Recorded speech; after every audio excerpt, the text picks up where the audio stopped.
Hello, and you're very welcome to California Matters. I'm Donagh McKeown. Behind me, the beautiful city of San Francisco. To my right, the island of Alcatraz. It began as a lighthouse for oncoming ships into San Francisco Bay. Later to become one of the most notorious prisons on this continent.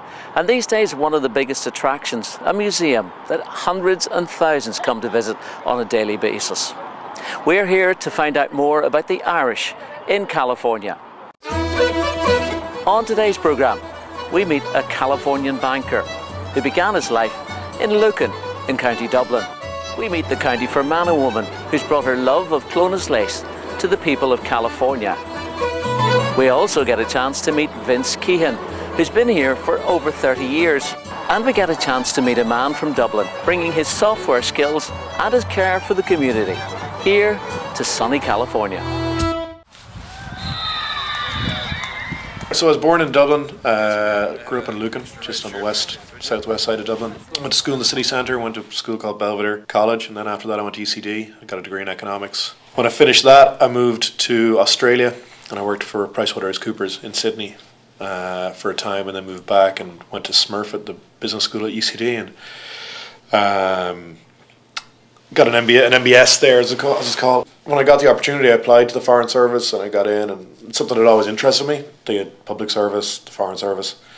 So I joined in 2006, I think it was. Was in Dublin initially, then I was attached to a unit called the International Fund for Ireland, which took me up to Northern Ireland quite a bit, looking at the implementation of the peace process, investing money. When you're in the Foreign Service, you obviously go to embassies after a while, and his lists come out, and I asked to be sent to our embassy in Riyadh, Saudi Arabia. And then when the list was finalised, there's this mythical thing within Foreign Affairs called the MAC, which meets to decide who's going where. And it's kind of like you're waiting outside the Vatican for white smoke. You don't really know what happens inside. And when the results came out, I was told I was going to San Francisco, not Saudi Arabia. So about 4 weeks later, I landed on the west coast of the US. So instead of the sand, you got San Francisco? Yeah, I got I was just going to get sand and sun. I just got sun. The mission here is obviously very trade focused. About 40% of global foreign direct investment into Ireland comes out of the US West Coast. And that's not just Silicon Valley. States like Washington are very, very important. Companies like Microsoft up there. Ryanair is now Boeing's biggest civilian client in the world. So those relationships are very important. Amazon have a lot of their data centers in Ireland, so things like that are important. You come down into Oregon, you got massive corporations like Intel. So also a lot of senior Irish people at Nike in Oregon. So relationships like that are important. And then you come down to California. And you got, and obviously you got Silicon Valley, which, we have Silicon Docs in Dublin, and companies like Google and Yahoo and Facebook, so keeping those relationships. And then you go further south in California, you go to the film industry, so working with the Irish Film Board down there, trying to convince guys that Ireland was the place to shoot their films, which they've had success at in the past. I mean, guys like Saving Private Ryan and stuff. So that's not just a question of being there and filling in the paperwork, is it, where this is seriously influencing? Yeah, I mean, I described it. I mean, there's a difference between small state and big state diplomacy. And big state diplomacy, like France or the United States, if they're not happy with you, they can sanction you and park an aircraft carrier off your shore. Small countries like Ireland and Austria, they don't have that option. So to wield their influence and achieve results, they have to build cohesion with other groups, and then also actually be out there fundamentally, shaking hands, meeting people, influencing. So yeah, it's a huge part of it. So you'd be meeting with people relentlessly. I'd very much describe my job in the consulate as being a salesman. The product was Ireland, and it was my job to sell it. We, as the government, started talking to Silicon Valley Bank, and I, being the local consul, ended up coming in contact with the bank, and then an opportunity arose, and it was a good one for me and for everything at the time, and I joined the bank in September of 2012. I work in the city a little bit too, but this is my home office in effect. I mean, Sandhill Road, where you are right now, what Wall Street is to kind of investment banking, this is to venture capital. You've got Kleiner Perkins literally right there. Sequoia's behind that hedge. NEA and Andreessen are literally across the road. Red Point, Greylock, they're Norwest, they're all literally just behind the building. So kind of all our major clients and all the major players in this ecosystem are very literally a stone's throw from us. You can see behind me our wine cellar. One of the things about SVB is our wine business. We fund a large number of the wineries in California, Oregon, Washington, and every wine bottle you see in there is from one of our clients. A lot of the wineries came from guys who made their money in technology. So Stagman, this big bottle here in the middle. Garen Stagman's actually on the board of Silicon Valley Bank now. There's others like the Minor Wines, which is just there signed by you. Mr. Minor was the first CTO of Oracle. As a bank, we're a little bit unique in that we actually have professional sommelier on staff, because if you're going to lend to this, you got to know it's the right stuff. And the personal capacity, my family back home have a wine business, O'Brien's. It's an off-license chain, run by my uncles now. So I kind of grew up where my first job was breaking boxes in the back of a wine shop in Donnybrook when I was about 12. Which my dad paid me the princely sum of £1 a day for, which I thought was I kind of got a bit wise and realised I wasn't really on. I should have been calling a union in on him. Yeah. So no, and then you kind of an occupational hazard of working here is you do end up becoming a bit of an inadvertent wine snob. I'm a fanatical rugby fan. So if I can get to it, I still play touch on a Wednesday night. I started the first SVB touch rugby team. We've had 2 wins in a row now. It's quite the hot streak we're very proud of. We just scored a try, so it's one apiece. So happy enough. So this could be the 3-0. This could be our third win on the bounce, which would be given that some of the lads never saw a rugby ball up to about 6-7 weeks ago. It's not too bad.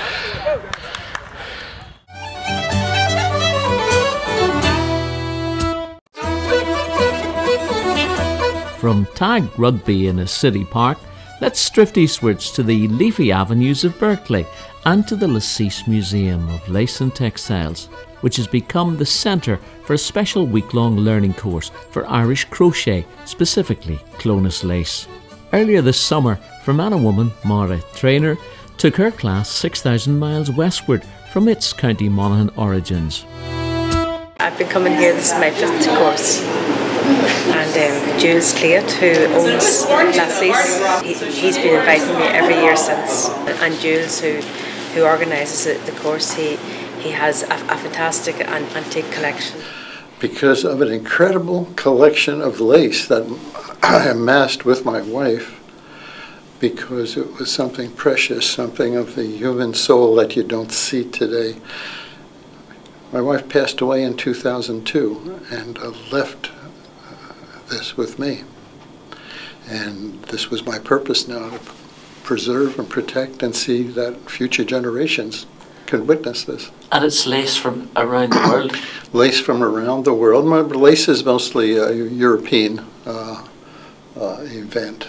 It's quite extraordinarily rich, especially in the 19th century when it became a means of salvation for so many cultures, not only in Ireland but in France and elsewhere.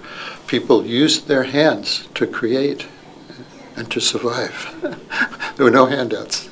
In Ireland, every little area of Ireland had their own distinct patterns and designs, especially in the net. Clonus was one of the most popular, and that's what we're teaching here today. We've got a class on this going. And thanks to Myra, it's becoming a major form of needlework.